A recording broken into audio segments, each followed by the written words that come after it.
Once again, we're recording in the State Archives series of oral history programs. One copy to go to the State Archives in Frankfurt, one to the Pogue Library of Oral History at Murray State University, and one paid for by WCBL Radio, Shelby McCallum owner, to the Marshall County Library System with branches in Benton, Calvert City, and Hardin.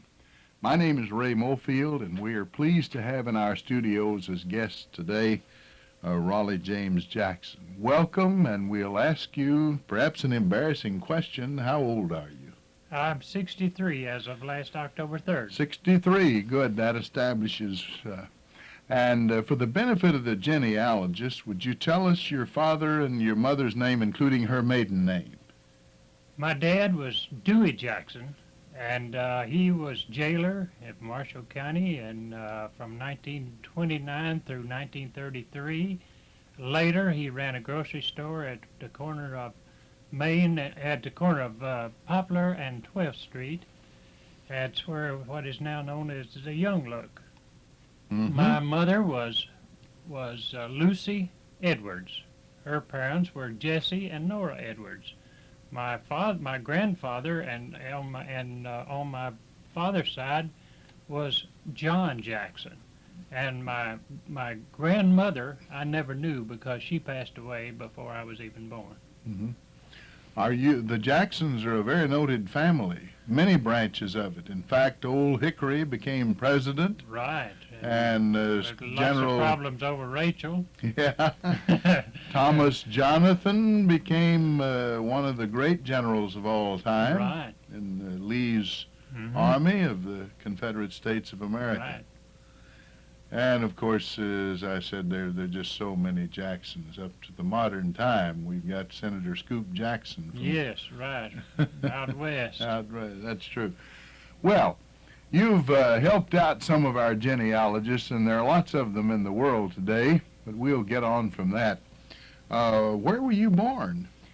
I was actually born in Monkey Den. Monkey Den. Yes. Now, that was between Hardin and Glade. That's right. That's right. You Near the railroad. Yeah, good. But at the time, my mom went back to her parents when I was born. Actually, we lived in Birmingham. Oh, I which see. is now Underwater. under Kentucky Lake. But yes. was quite a famous town in Marshall County Right. history, and a kind of a culture center. At least the old steamboats that had the playhouses on them, and the the showboats. Showboats Yes. came in there. Yes. So Birmingham was quite a noted city. We've had them mentioned on many of the tapes, and I know, of course, that in my high school days, I graduated in the class of 40, and I believe the last year Birmingham High School operated may have been 38, 39. I'm not sure about that. I think but, it was, but I'm though. sure that's close. It and Gilbertsville operated that year. Joe Fulks, then his senior year, Oh, is that right? went from Birmingham to, he moved to Catawba. Yes, right. Mm-hmm. Everybody wanted him to come to their school. That's of course. right, yeah. A little recruiting. And Red Metcalf was at Gilbertsville. Red was a great remember player. Red Metcalf. And I think he went to Calvert City. About that time, Sanders Watkins was a great basketball Oh, player. yeah. A little bit before 1940. And of course, in Birmingham, Red Terry, Yes. who was I noted remember. at Brewers, he I made remember, the Birmingham 32 team and the All-State team. I remember a regional tournament played in the old Benton gym at what is now the grade school at Benton. Mm-hmm. And McCoy Terry made a shot that would have won had the pistol not misfired. Yeah. You may have heard of the story. No, I don't think so. Jim Ed Cross was the timer, and at that time they didn't have all the electronics they have now, and he used a blank pistol. Yes. Same as you have at track snapped. meets. Yeah. During this time, Tillman was ahead, but during this time that the gun snapped and before he could reload, McCoy Terry had made a shot for Birmingham, Mm-hmm. thinking they had won the regional tournament and going to the state, Mm-hmm. but it wasn't to be. Yeah. And of course, Jim Ed Cross had evidence, he had people with him that knew the gun snapped and the time had really expired before that shot. Mm-hmm. Yeah. That's a little bit of history, Oh, well, yeah, it certainly is. I'm glad we got that on because there are always sports fans who are interested in digging up the real thing. All right, now, you were born not too terribly far from Hardin. Where did you go to school? Elementary school I'm talking about now. All right.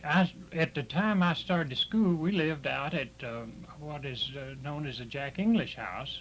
Lived in that same house. Mm-hmm. And Miss Genoa Philbeck was teaching at Church Grove. So I went to Church Grove because they started maybe the 1st of July or something That's right. before Benton did. And I went out to Church Grove, my first schooling, and then when the school started at Benton, I went here to Miss Georgia Brandon. Mm-hmm. So I had, my beginning year was 2 great ladies, Miss Philbeck and Miss Georgia Brandon. Very good. Do you remember any of your other teachers on up through, say, the 8th grade? Well, I had Hilda Height in the 2nd grade. Mm-hmm. I had, let me think, Ray, you may help me here. Perry Pace's daughter, and I can't remember her name, her first name. She taught the 3rd grade. The 4th grade, I'm not sure. 5th grade, I had Aline Lovett. Yes. 6th grade, I had Ruby Harrison at that time, Mm-hmm. before she married Chick Love. Yes. And then I had Naaman Duke, for my 7th and 8th grade, both Well, years. you certainly had some wonderful instructors I did along for the a line. fact. I'm very, very lucky to have them. Did I understand somewhere a little bird saying that you went to Hardin High School a while? Yes, I did. In 1937, my dad took over a restaurant in Hardin. The building actually owned by Mr. Warren, who you remember. Horace Warren. Horace Warren, right. And because of the people that worked on Highway 80 was being resurfaced all the way from Aurora to the Graves County line, Mm-hmm. and these men were in need of a place to eat, so we ran that restaurant during that time, and for 1 semester I went to school at Hardin. This was in my senior year. Mm-hmm. But I came back then to Benton after that first semester. But anyway, you got in one good term at One Hardin. good term at Hardin, and I played softball under Mr. Holland. F.G. Holland. Yes. Felix Grundy. Yes, Oh, I knew Grundy. I didn't know the Felix. I loved him, yeah. Yeah, Great uh-huh. fellow. And enjoyed that time, but of course we moved back here, and Mhm. I continued on at Benton. All right. Do you remember things that occurred, customs, when you were growing up, games you played at school, just a little bit of... Well, it wasn't too different. We had basketball. I was never good enough. I always came out, but I never did make the team. And we played softball. Now they play baseball more, but then we played softball, and I could play that game. So I Mhm. made the team at Benton and at Hardin, and enjoyed it very much. Well, now, one of your classmates at Benton was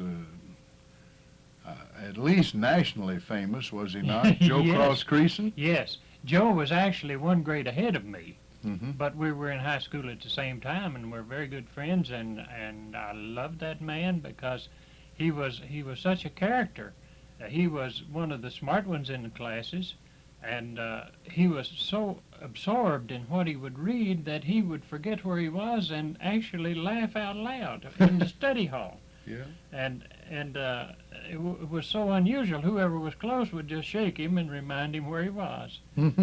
And I loved him, and we were in many high school plays together. And actually, some of the things that I remember as a child here, I was going to send to Joe and remind him, but he died before I got that accomplished.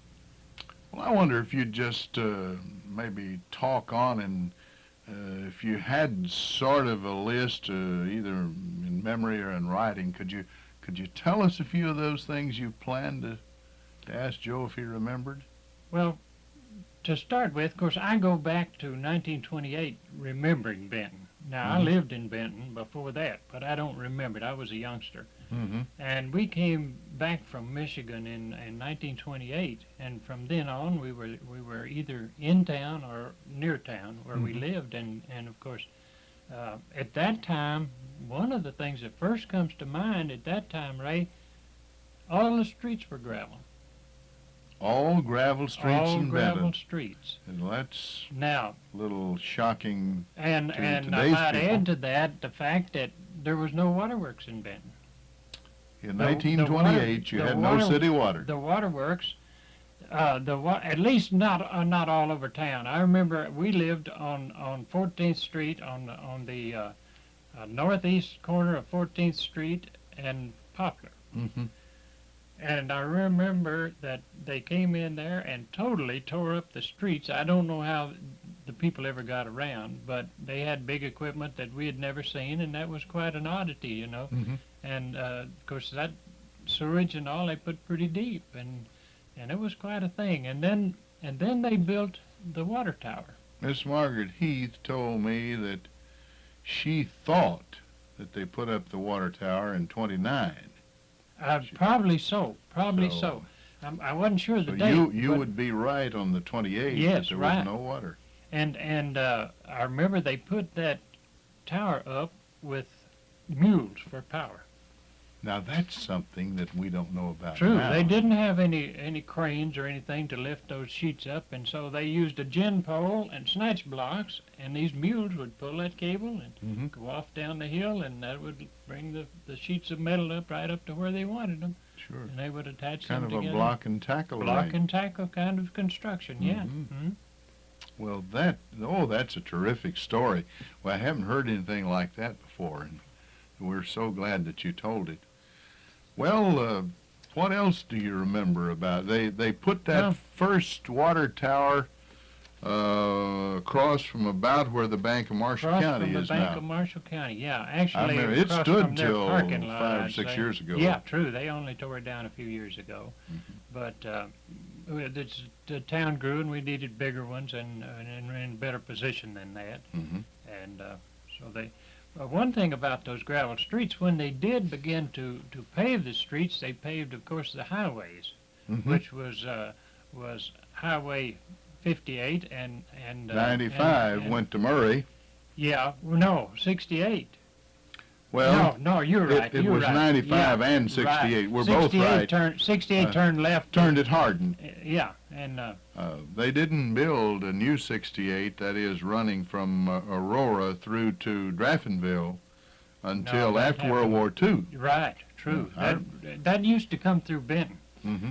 and then go to Paducah. But it was double numbered now from Hazel line, the Tennessee line, into, I guess all the way to Calvert City. It was 95. 95, right? That's true. Mm-hmm. But of course, part of it was also Now 68. and now it's 641. Mm-hmm. Yeah, and Well, I remember when they paved 95 from Hardin to Murray, it was 1933. They built that road in 29. I can remember that. I was 7 years old that summer, but I can remember how dusty it was Yes, around right. Hardin. well, I can remember when they built this road right in front of this. Of course, it was a little different then, right here, across the railroad track. They Now 408. Yeah, right. I remember when they built this road across the river bottom here, Mhm. and a man named Mike Gibbons was one of the supervisors on that job, and a man who lived next door to us named Payne. He wasn't from around here, no, neither was Mr. Gibbons. He had a boy named Bill who was my class and a good friend, and Mhm. of course I remember them.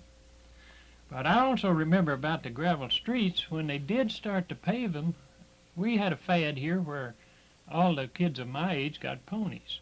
Mhm. And we went to the blacksmith shop and had rubber pads put on with a big, thick heel plate, and then the steel shoe put over that, shortened. To keep the To horses' keep hooves from the getting ponies sore. from slipping, from slipping on the slick pavement. Oh yeah. It was blacktop, see? Mhm. And that steel shoe would just slide all over. Slide. But they put this rubber pad at the heel. Well. And at that same time, Joe Fawn, whom you know, Yes. didn't have a pony. He had a calf he rode. And he rode that calf wherever we went with our ponies. Joe would ride that calf. Well behaved. Uh huh. And I thought that was kind of funny. Certainly. What I have here, Ray, is in no chronological order whatsoever. One of the things that came to mind was when I was a freshman in high school, they tore down the high school, and we actually had school in the Methodist Church for that one semester. Oh, now, what I regard as the old school building over there, now part of the elementary, was not really the old building. No. There was an old two-story building there that was the high school, and it was very old. I've read the history on it. It goes way back into the 1800s. Well, I know Benton had its first school called seminary, I guess, in 1869. Okay, that's possibly when this was built. But at the time I started the school, there was a big, tall man. The superintendent was a man named Wittenberg. Mm-hmm. Everybody was scared to death of Mr. Wittenberg, and he would tan your hide too. Yeah. and your dads wouldn't interfere back in those days. No, the fathers would come in. There. My dad used to come to school on the first day and say, "Now, if that young man doesn't behave, you make him behave. You paddle his rear end." And, that's right. And when he gets home, I'll give him another one. That's the way things were then. Yeah. Another thing we did at that same time when we were going into the Methodist Church, our agriculture class was down at the old jail building, where is now the telephone office and all is there.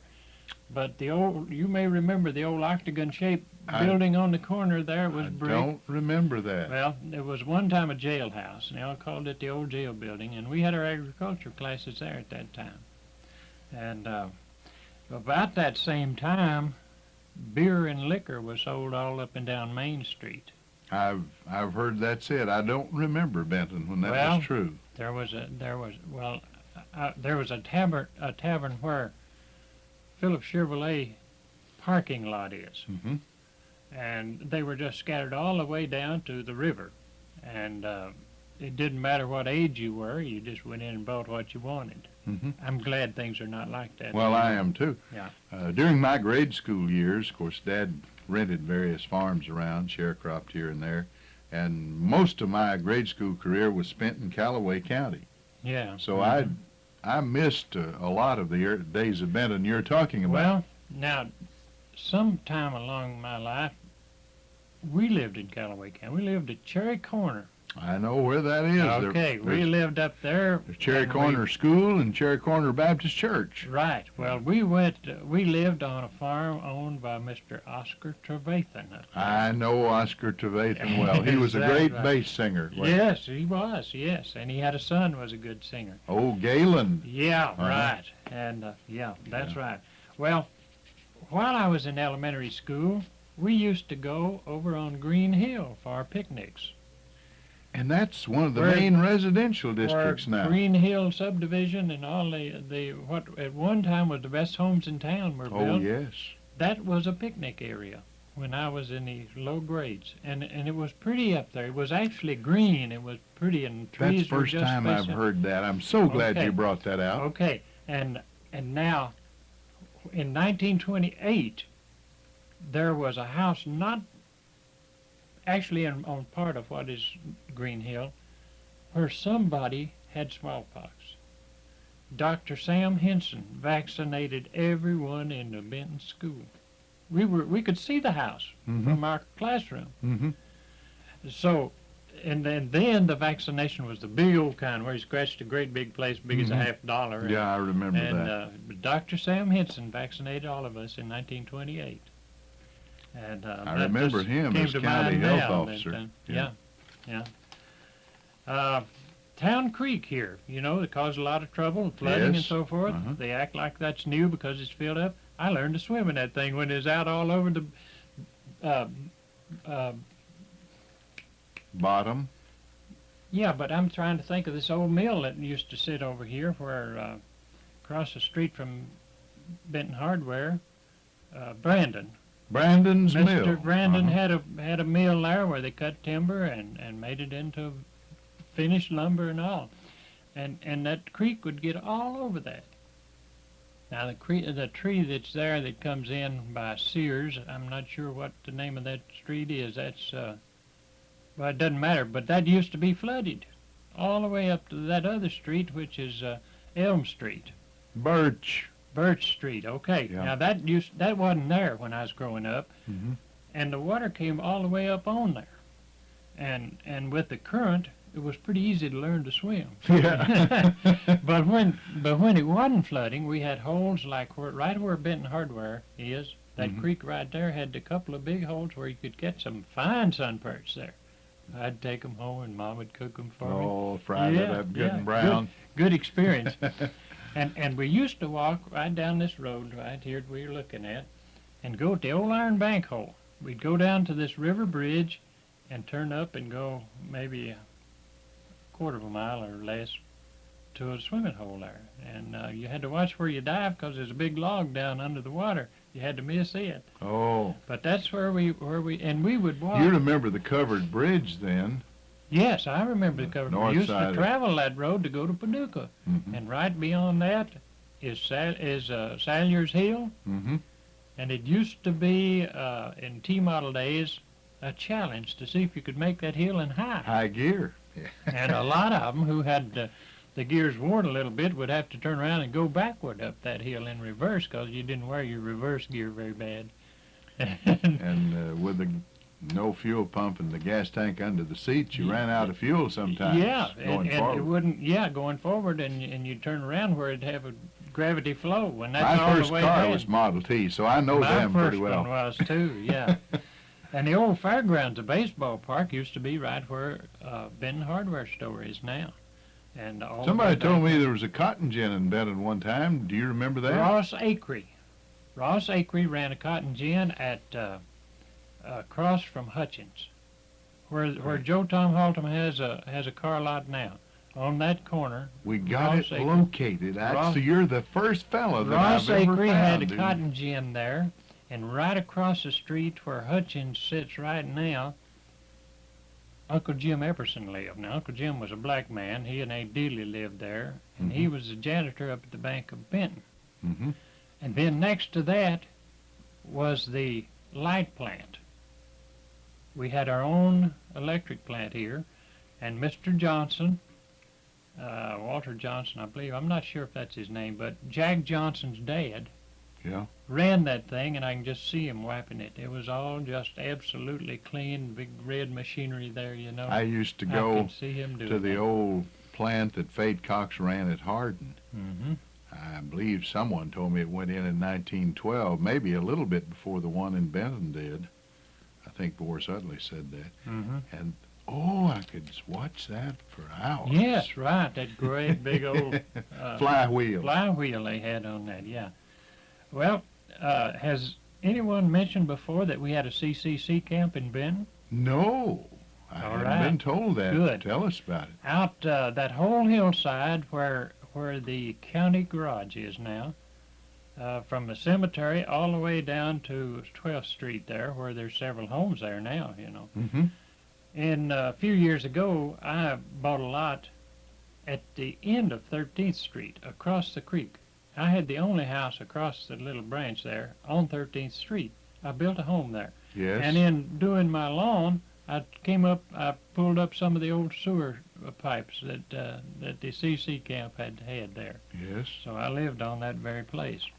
And I remember, Ray, that in 1937, when the flood came, we had had some cold weather here, and Ewell Nelson and myself were ice skating on the slough along the highway. Now you could skate from the river all the way to the hill out on Where the S curve is. 641. Yes. Well. Now You they know. dug those pits to build the road up, Mm-hmm.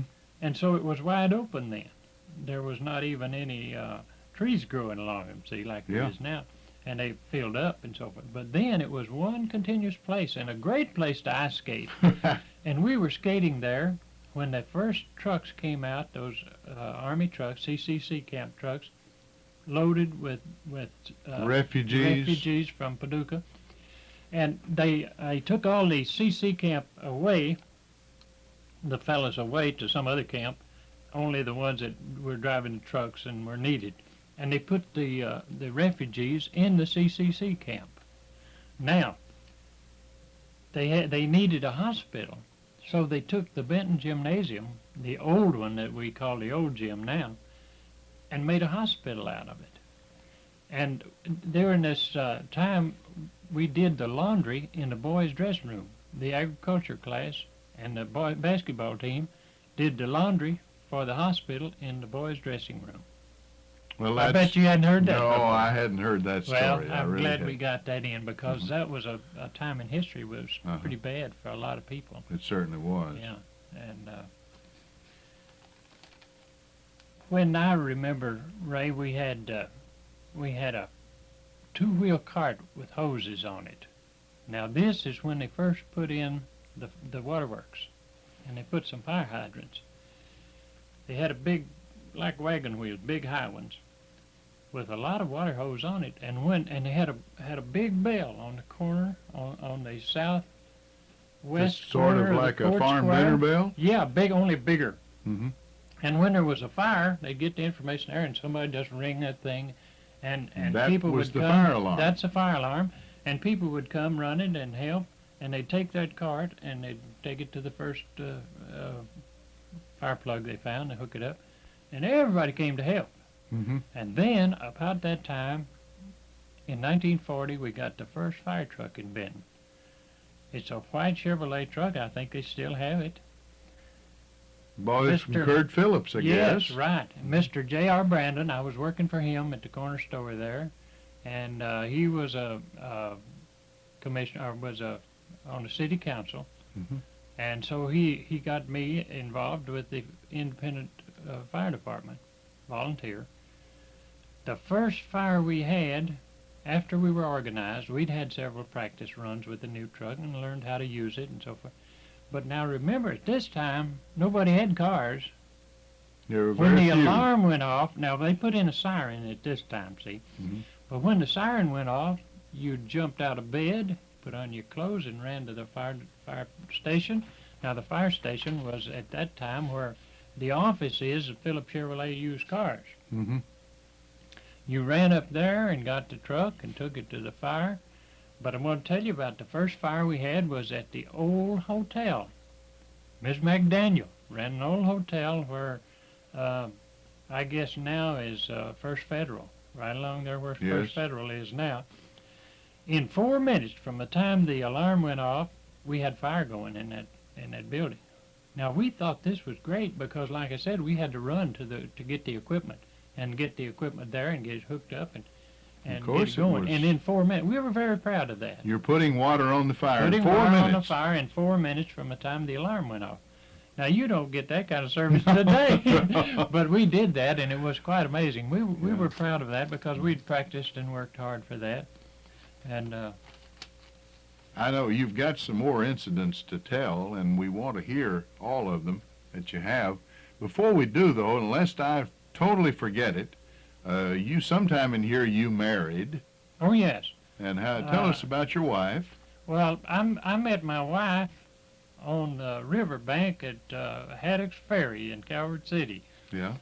We were down fooling around one day, some boys, and they were down there, and there was a swimming place for them there, and that's where I met her. And eventually, we got married. And Didn't meet her at Peggy Ann Spring. No, I've got something to say about Peggy Ann Springs. Though I hadn't thought of it till then. Uh-huh. When I was in the Navy and came home, one time we went up there, some friends and me and my wife, to go swimming. And I remember Mr. Redden saying, "No, sir, son, you don't pay. Anybody in the armed services doesn't pay to swim in my pool."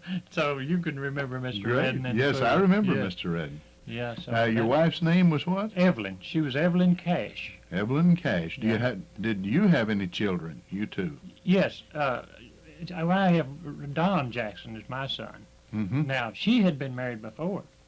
She had Bob Hall Mm-hmm. is her son, Mhm. and I was foolish enough and didn't adopt him Mm-hmm. because I was a youngster myself and didn't know that much about what you should do in that case, you know. But Mhm. we raised him, and he's our son. You know. Yeah. But actually, she and I had Do Don. you Jackson. have any grandchildren? Yeah, I got 6. I got 3 great-grandchildren. Oh, me, I didn't Yeah. realize that. Our oldest grandson is Jimmy Hall. Jimmy is a captain in the Air Force. He's a pilot, and he is in Columbus, Mississippi now at a training base. He's training new pilots.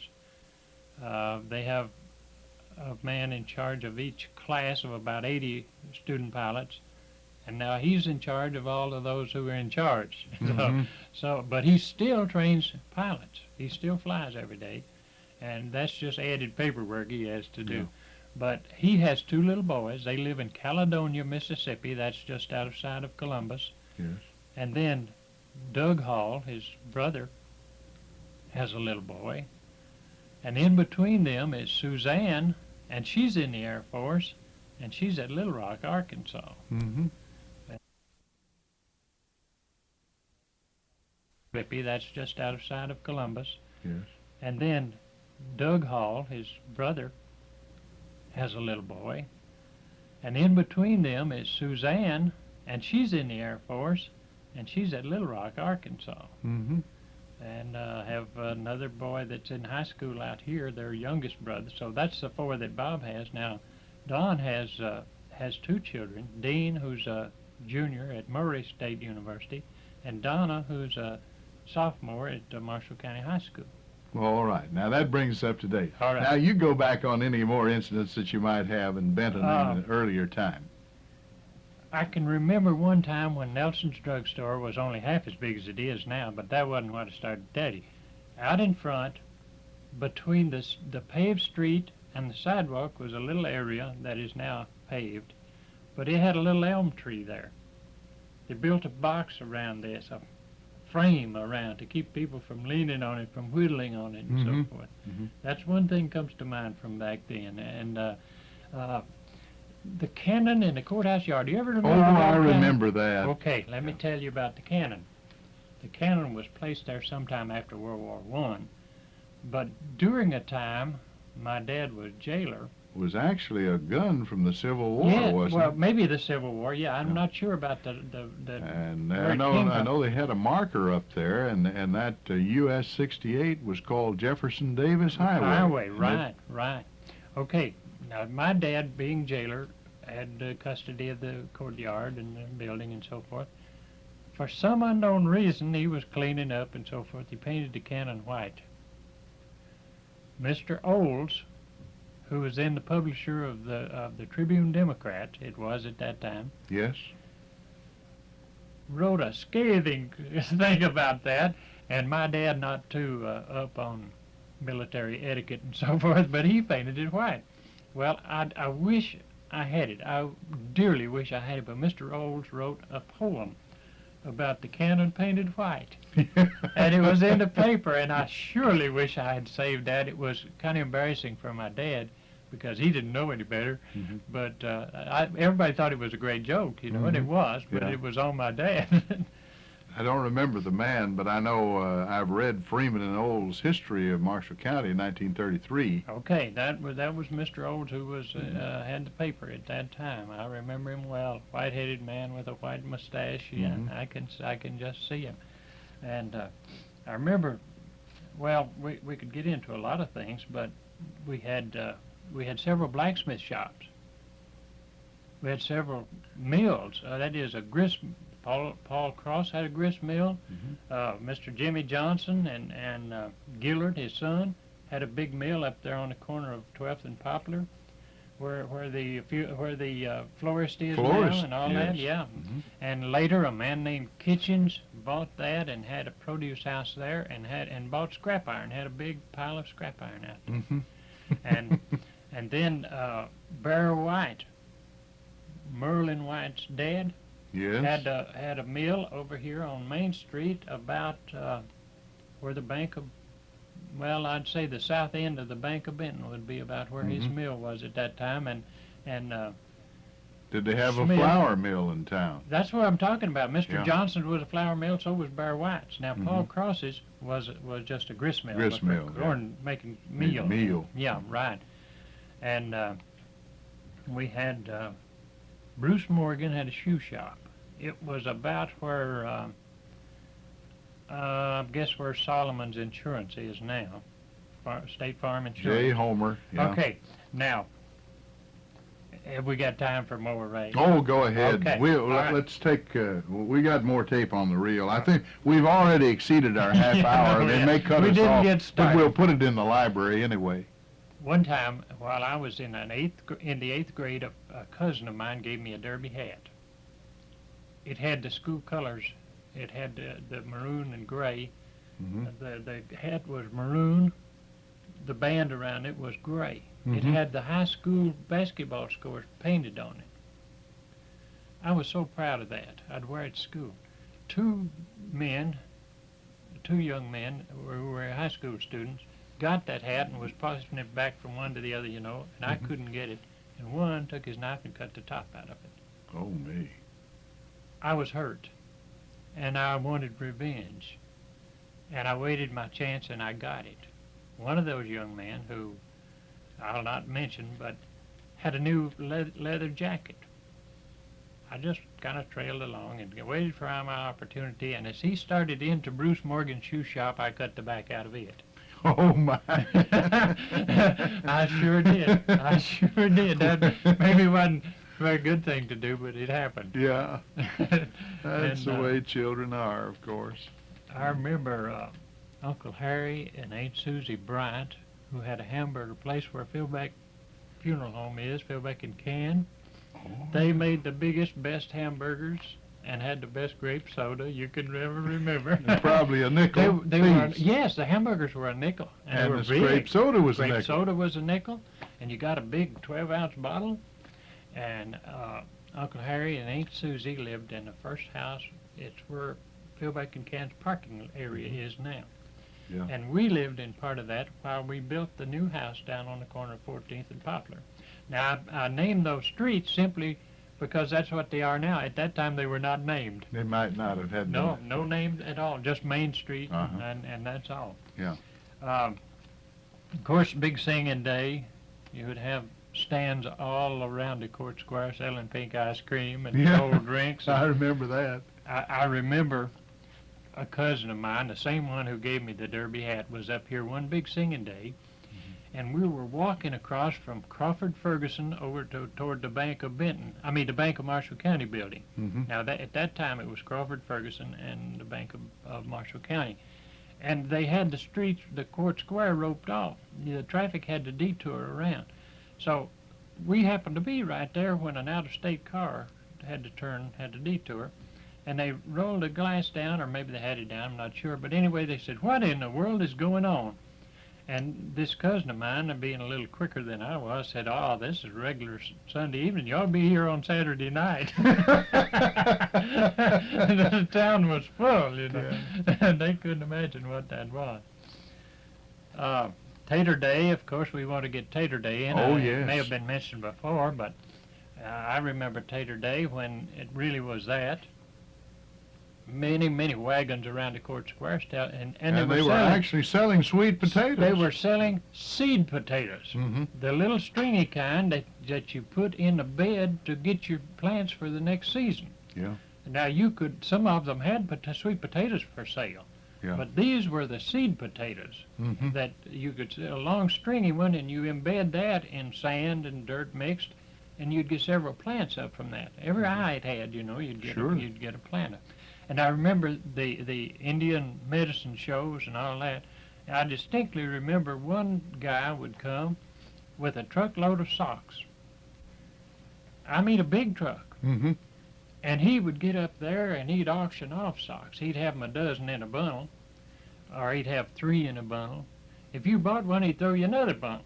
Mm-hmm. And he would say, "It doesn't make any difference. It's all profit." He said, "My brother steals them and I sell them." And you remember things Yeah. like that. It And- could have been true. It could have been, but what they were imperfects that they'd bought at some mill.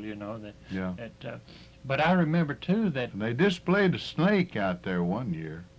Something about, I don't know what year it was. Might have been 1933, 4, but the guy had a big spiel, and he'd say, "This is the largest reptile you'll ever get a chance Yeah. to see, Yeah, I don't 19 remember feet that and one. 7 inches long, and buy a package of chewing gum and see the big snake free." Is that right? I don't remember that incident. I guess I wasn't here for that one. The White Way Cafe. I don't know if anyone has mentioned this. No, but I don't this remember must that. go in the records Mhm. because the White Way Cafe was a restaurant on Main Street at about where maybe the north end of Peel Holland is, or Mhm. maybe Morgan Store. Yeah. Somewhere right in there. It was next West side of the square. Yes, and it was near the theater. I believe there was a dry goods store in between, a clothing store. I'm not sure, but I remember that Stroud Drug Store was on the corner. Mm-hmm.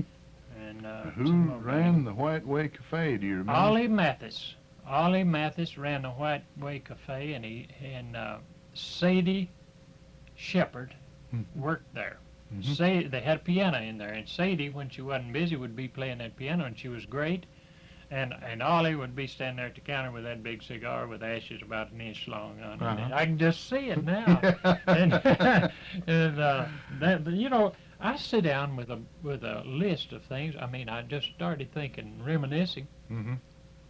and these things came to mind. And one thing I want to I'm get in certainly the glad record. they did. I want to get in the record is the big ditch that ran down Main Street.